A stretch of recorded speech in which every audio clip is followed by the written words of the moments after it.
Well, today on Nation Window Cleaners Podcast, we're talking about the 5 ways or mistakes that window cleaners waste money. Maybe you're doing this, maybe you're not. Maybe you just want to hang out. So either way, stay tuned to WCR Nation.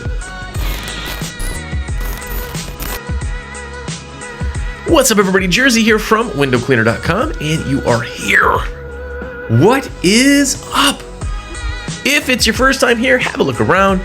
9 years of content. Coming up in June is the 9 years. Go back, watch, listen. Anywhere podcasts are found, please follow, subscribe, do all that stuff, because, you know, interwebs. And one other thing, if it's not your first time here, do me a favor. First off, review it on Spotify. And second, share it somewhere. I don't ever ask to share it, but I would love for more people to at least see this content and get out there. So it's been going on a very long time. People come on and go off, but anyway, put it out there. I'd love to see it. I really appreciate it. Couple quick shout outs. I want to say what's up to Chris Hurt. What's up? Trevor Holt. How's it going, man? And then Alex Bartolom. How are you, man? How are you? Those are some awesome customers of mine. I just pick random people, say what's up, and those guys aren't random. They're pretty awesome. So if you see them walking around, give them a high five because they're awesome. But anyway, we're talking about the 5 biggest money mistakes that window cleaners can make. And the reason we're kind of going into that is that there are, especially at this time of year, you could be busy, you could be doing the whole year, you get done with the whole thing, and you're like, man, I didn't have the cheddar to get through winter, or I just didn't have that, man. Felt like a good year last year, and it's not. And I think that window cleaners kind of miss, not all, but they kind of miss the idea of money. Like, they miss the concept of where money comes from, where are you spending it, how are you spending it, what makes sense, all that stuff. So I thought, let's talk about it. Money, I have to put out there, is the most important thing in any business. And before you go, well, yes, but I have freedom, and that, yes, but you need the money to pay for you to be able to be free. It always comes down to money. That's how you grow. You're doing advertising and marketing and all that stuff. It's how you hire. Hiring is expensive. It's all of that stuff. It all comes back to money. So if you're on a high horse saying, man, it's not about money, it's about the lifestyle, blah, blah, blah, blah, blah, it's true. But how do you get there? Because if you just wanted the lifestyle, don't run a business. Just go, have the lifestyle. And you're like, well, I can't afford it. Exactly. So it goes back to money. And there's 2 sides, as everything, right? There's the people out there that don't spend a penny. Then there's people who spend everything. But most of the time, the people that spend everything are spending it on the wrong things. They spend it all. They got a nice watch. But their business didn't really grow. They're like, the economy, or next year's going to be big, though. And that's a problem. The problem really comes in is when you don't spend money on the right things. You just spend money to spend money. And then the other side is some of you don't spend any money. And you just have the same size company you have for the last 10 years, which is fine if that's really genuinely, truly what you want. But if it's not what you want, then it's an easy fix. And I say easy, but right? A lot of the times when people get into business, they like the window cleaning, right? I got into business knowing I wanted a business. Window cleaning was kind of a niche market, but I also knew the money that was going to be made. So when I got into business, it wasn't because I just loved window cleaning. It was because I wanted to have a business. That's why I do a podcast on the business side of window cleaning. And I've done it for 9 years.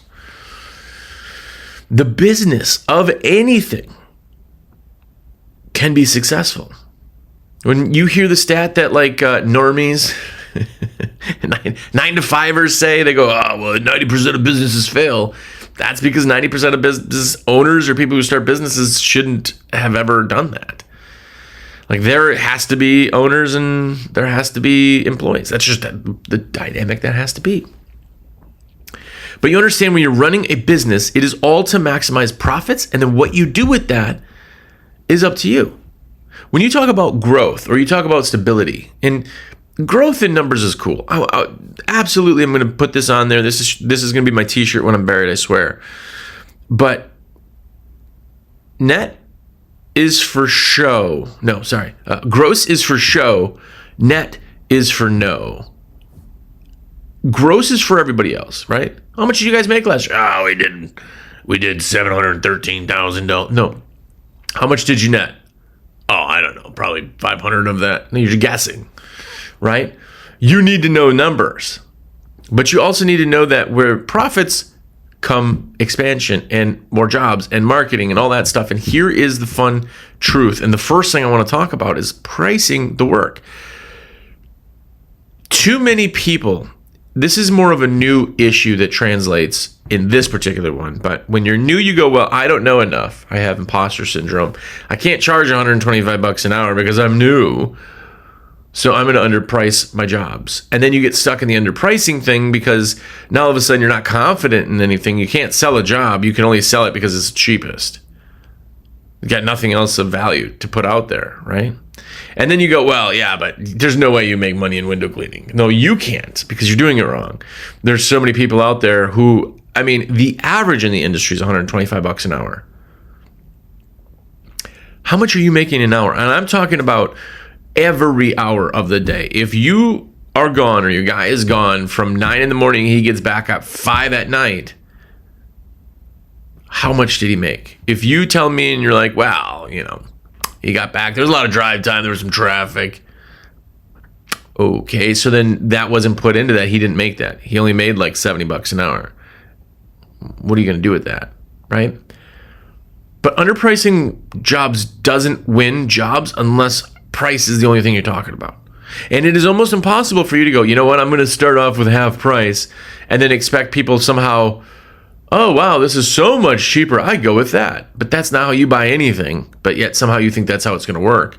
And then when you're like, okay, well, now I know what I'm doing, I'm going to have to double your price. They're just on principle going to say no. And it's not if you know what you're doing or not, because every one of you, every single one of you, at one point in your life, did not know anything about squeegeeing windows. You didn't know anything about business. No one is born with this. So every single customer or company that you've ever seen has started from nothing. They've started with no knowledge. They had to be taught. So every one of us is in that place. But it is not about how much you know.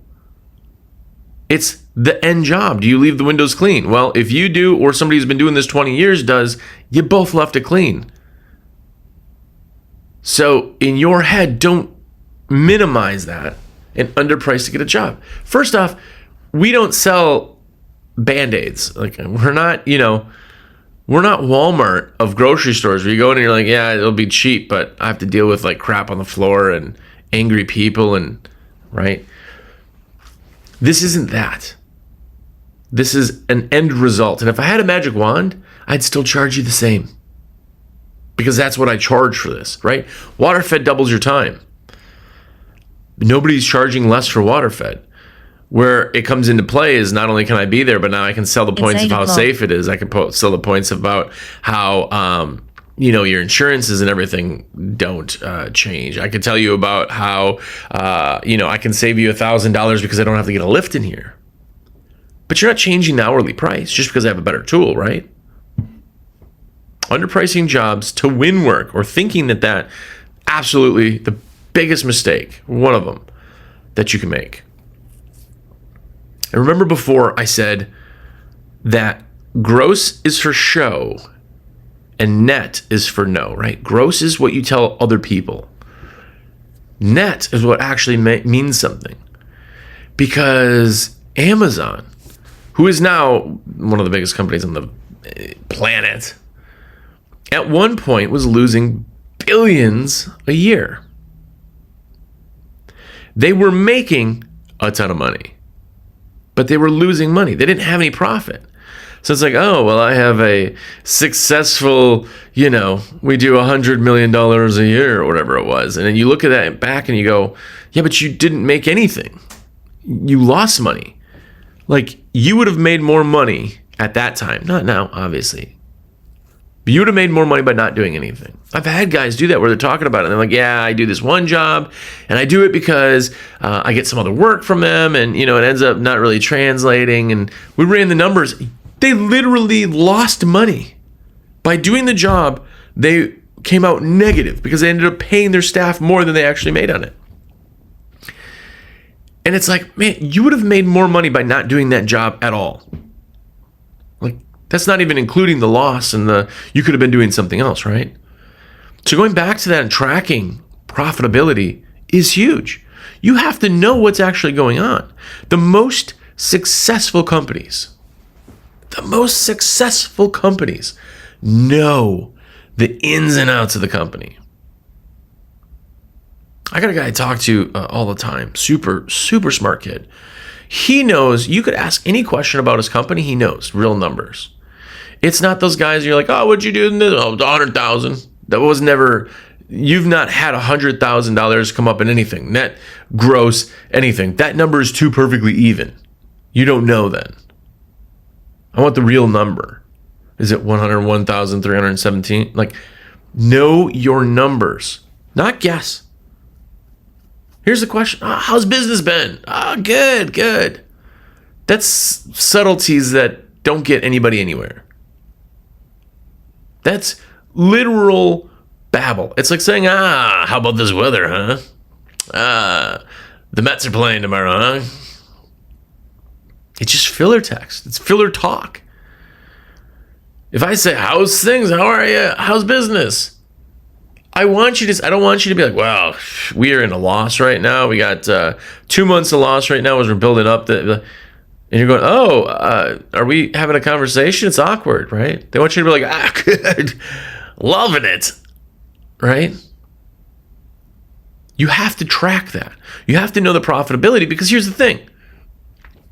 I could have 10 employees and be making much less than if I had one employee.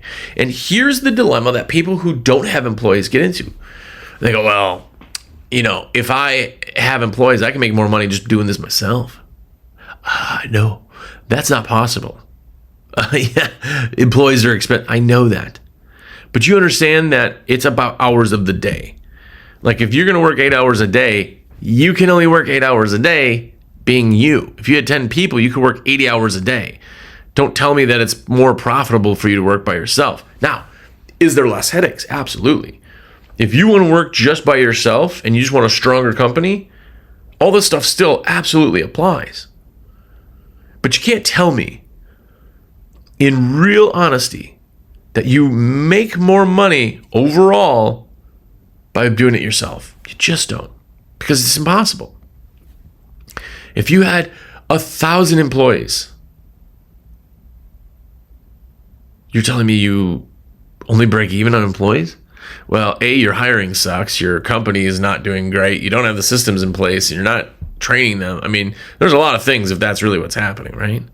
But you don't know that unless you track it. I know guys that are one-man shows that are making oodles of money. They're so efficient. I know guys that have one employee making more profit than I know guys that have like 6 employees. It's profitability. You have to know that. You have to track that. If you're not tracking your actual profitability, and I'm talking about not just like, oh, well, yeah, they were there for 5 months. No. How much was the truck they drove there in? How much expenses do you spend? Like, I want to know how many expenses, right, on an average month. There are fixed expenses, meaning every single month of the year, you pay X amount. What does it translate to every single day, right? If you pay, oh my gosh, I'm going to be so terrible at this math. If you pay, pulling your calculator out, just pretend I'm not. Say you have $4,000 worth of expenses, okay, in a week or a month. If that's really the case, then you're spending $25 every single hour on expenses. That's like your dumpster and your internet and everything else, your mortgage and all that stuff.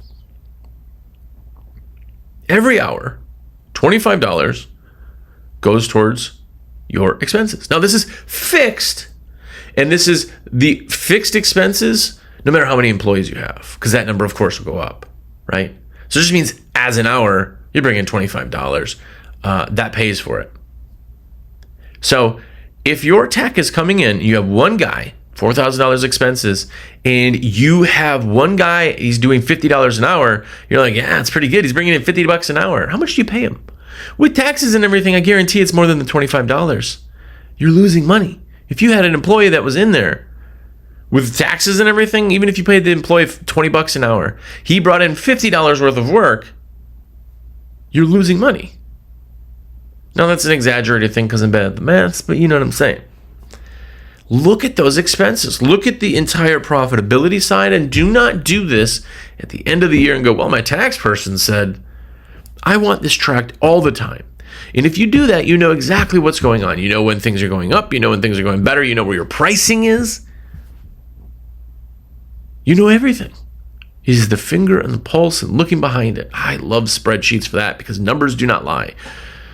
$10 is $10. Like, it does not matter when it's a fact, right? Math is a fact, as much as I'm not good at math.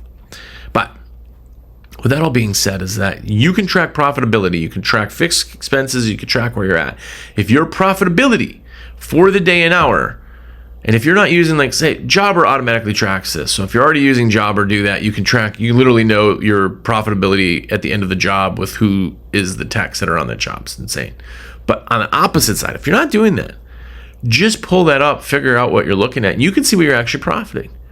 If your guys are bringing in $125 an hour, but you're spending $100 an hour in, like, stuff, expenses, something's very, very wrong.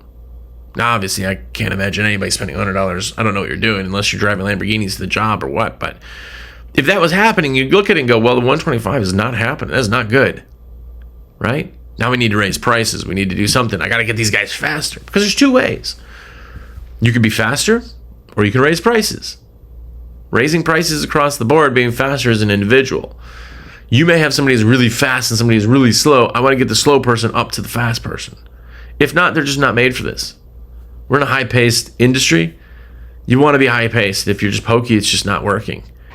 I'm not going to make, your production is $75 an hour. The other guy's making $125 an hour. I'm not going to put up with a $70 an hour guy. If I can't get him trained back up, then he's just not working. But that is profitability. And it's super, super important. You know what else is incredibly important? Shameless plug and a beautiful segue is buying from me. I'm a rep for windowcleaner.com. Literally what I do is put stuff out like this for free because I get paid from putting in orders from the people of you who do. So really genuinely appreciate that, you guys. I can't say that enough. Spring is super busy when it comes to stuff, and I have hundreds and hundreds of you that just put in every order with me. So I just want to genuinely say thank you. What are the benefits? You get me. We could talk anytime you need to, but I can make sure things are fit. I can tell you if you got something in your cart that doesn't really work or sucks, I'll let you know. Make sure you get your free gift, your free shipping, any sales and discounts, any help. If you ever need warranty forms or price matches, anything like that, that's what having a guy like me does. So 862-312-2026. Please let me know. There's a lot of young people, too, that are getting into the industry, and I would love to be a rep. For some reason, the young people will talk to you for hours, and then they'll just, put their own order in, even after you've asked them. They're like, oh, yeah, no, it's no benefit to me by doing that. It's a benefit to me, and my benefit back to you is I can try to help. So let me put your order in. Also, if you haven't yet got a subscription to the American Window Cleaner magazine, do that. awcmag.com. $69 a year. A real paper magazine. Remember those? Comes to your door every single month. It's got the sticker sheet. It's got awesome pictures. It's just all of this stuff that we do is to keep our brains in business, and that is where the magazine comes in. I feel like a lot of people really miss that because they're like, well, I read the art. It's not about every issue getting, every single page is something that's brand new idea is going to blow you away, because after a certain point, that's harder and harder to do. But what it does do is it keeps your head in the game. That's the same reason you're listening to podcasts, right? Anyway, go get that. Also, I already mentioned Jobber, but the link's down below. So is WCR Print. If you need print, there's a link down below. 15% off. Use that code, Jersey15, and you get 15% off. So, Jobber, by the way, is 20% off. That code's down there. But I don't remember what the code is, but it's in the comments. Anyway, whatever. Shameless plug over. So another thing that people kind of screw up, I think, is in marketing. And the biggest failure statement that could possibly be said is, I'm too busy to advertise. I hate that. I hate that so much. Listen, if you've told me that, which lots of you have, I don't mean you. I don't mean I hate you. I just mean that statement really saddens me, because everyone that I've ever met, 98.5%. Some people are like absolutely content, which I don't agree with. I think they're saying that. You don't have to be bigger, but to make more money or profit or have better customers, you don't have any customers you don't like. You don't have any pain in the butt jobs. Like, of course you do, right? So every customer or every company wants to be stronger. They want to be better. They want to do all that stuff. And if you're advertising and marketing, you want to be bigger. But you get to a point where like, man, we are full. I got to turn everything off. And it's like, well, you just shot yourself in the foot. That's like running a race and then being like, oh man, I am way ahead of everybody else. I'm going to just, stop and, take a nap. I think that's the tortoise and the hare. Don't do that, right? Advertising and marketing, if you turn that off, then you just shot yourself in the foot. You've stopped the growth. And then what happens is it becomes slow again. You're like, we got to advertise. Why are you wasting money now? You screwed up. You screwed up. You already screwed up. Don't do that. I've had lots of shows on the marketing side and all that, so I don't want to go in that. But that is absolutely one of the biggest and most common mess ups that any company's ever done. If you've ever done that or said that out loud, listen to what you're saying. Well, I don't have the labor for hire. You're a business. What are you talking about? That's what you do. Well, winter's coming. Yeah, winter's always coming. What are you talking about? That's a really weird concept. People are like, well, I never hire in fall because winter's coming. Winter's always coming. You do know how time works. Time does not stand still for any man. It's always coming. Like, it's always going to be here. Like, to not maximize what you can do just doesn't make sense to me. Right? So understand that by turning that off, you're wasting money. You're going to put money in the bank to try to then spend it later where your ROI is a fraction of what it would be right now. Nobody's buying and you're trying to sell something in January because you're slow. You've already screwed up. Hey, Ron. Anyway. I think another one that really... This one always... Whenever I talk about this, people... There's two sides. People go, man, this was eye-opening. And other people go, you're just money hungry. But it's raising prices, or waiting too long to raise prices, genuinely. You need to raise prices every year. Just is what happens. Guess what? Inflation happens every year. Gas prices go up every year. So does the gallon of milk. So does groceries. You can't go to the grocery store now. You carry one little plastic bag out and it's like $180. And you're going, well, yeah, but I charge Mrs. Jones. I've had her for 7 years and her price is pretty good. You're making so much less than you ever were the first time you did the job. Why are you making less? That makes absolutely no sense. Oh, you know why? It's because it's uncomfortable to do the price thing because you've never done it before. And it makes it feel like some kind of weird personal money attack when it's business. A pack of gum used to cost $0.25. Do you know now when you go to the store and buy a pack of gum, it's $5 for like one of those like K-pop packages of gum? What are you talking about? It's everything. Everybody has to go up. You understand the cost of profitability has to stay. Like when I was in the industry, $75 an hour was like, man, you're doing great. That was a lot. It's $125 is the average now. Money has gone up. All of this stuff has gone up. Like, why are you not raising prices? If you have any customers that have gone more than 12 months without raising prices on, you're losing money. You understand how money and inflation works. The dollar, this is why like back in the day, in 1903, you could buy a house for like $2,000. Now it's like $200,000. That's like a crappy house. The reason is not, I don't know what else the reason would be, but it's because the dollar's changed. That's what inflation is. A dollar used to be a very valuable thing, and it's becoming less and less valuable. It's just how that changes. That's why people invest in gold, right? The price, you could buy a house with a bar of gold back in the day or whatever. You could still buy it, whatever it is, 5 bars of gold, whatever it equates, whatever. Gold raises at the rate of inflation or above inflation. The dollar is inflation. So you got to raise prices. Otherwise, you're literally making less than you did then. You just are. Congrats. You're looking at all these other things. You lost sight on the profitability because you didn't check things and you went, oh, Mrs. Jones, that job's so fast. We don't need to raise prices. Okay. Anyway, raise prices. Don't wait so long.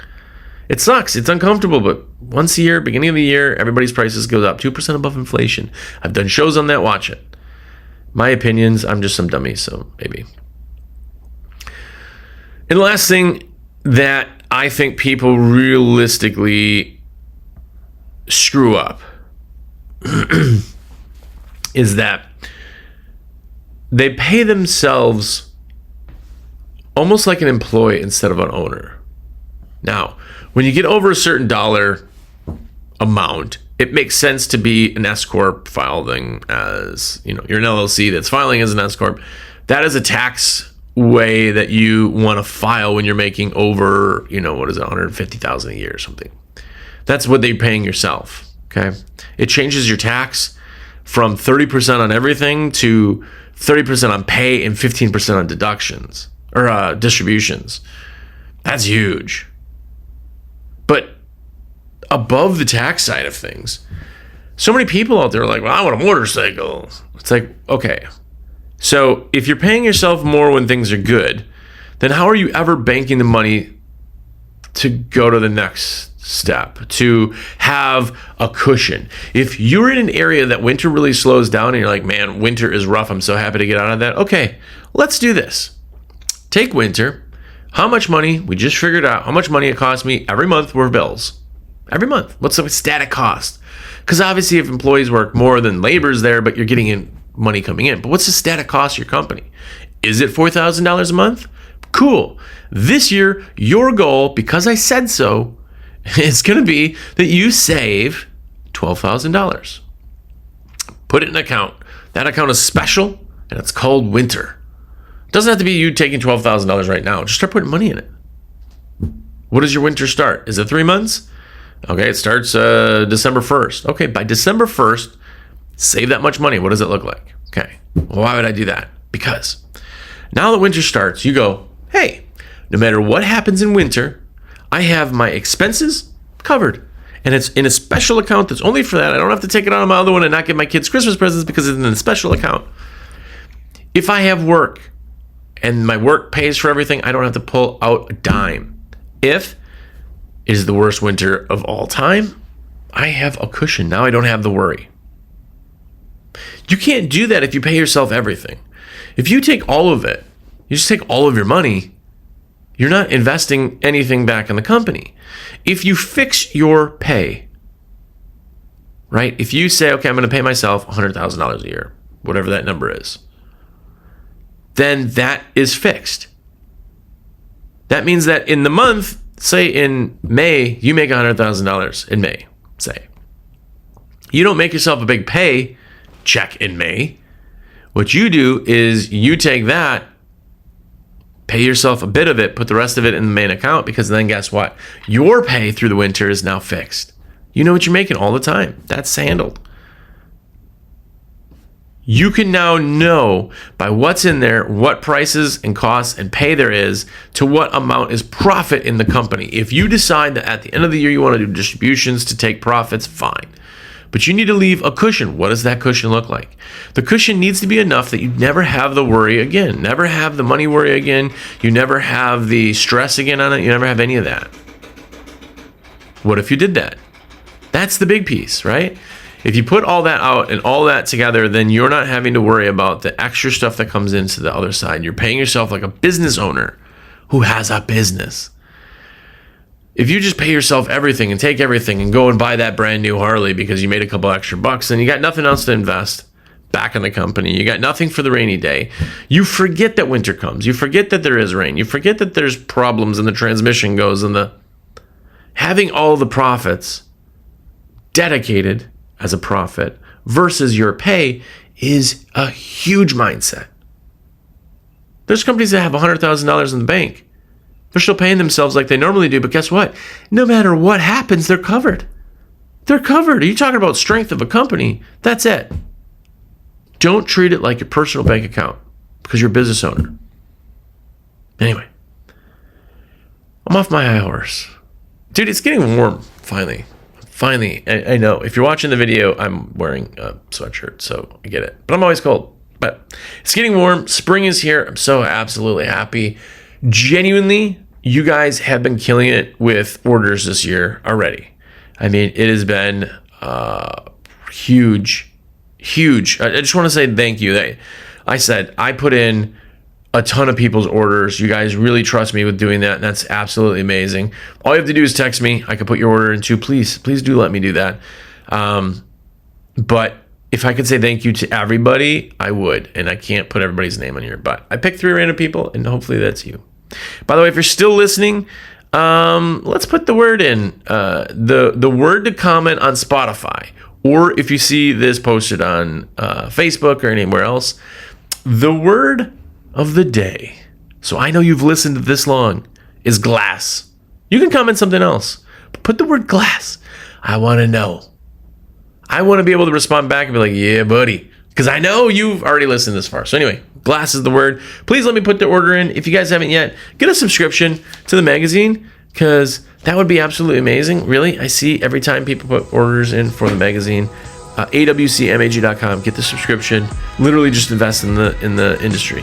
I mean, that alone is worth it. Go do that. Jobbers down below, 20% off. If you haven't got a CRM, do that. Best CRM on the planet. WCR Marketing, which is the print side, also a discount on there. So go do that anyway. Appreciate everything you guys are doing for me. Thank you so very much. Hopefully we get to talk soon, or even you text me.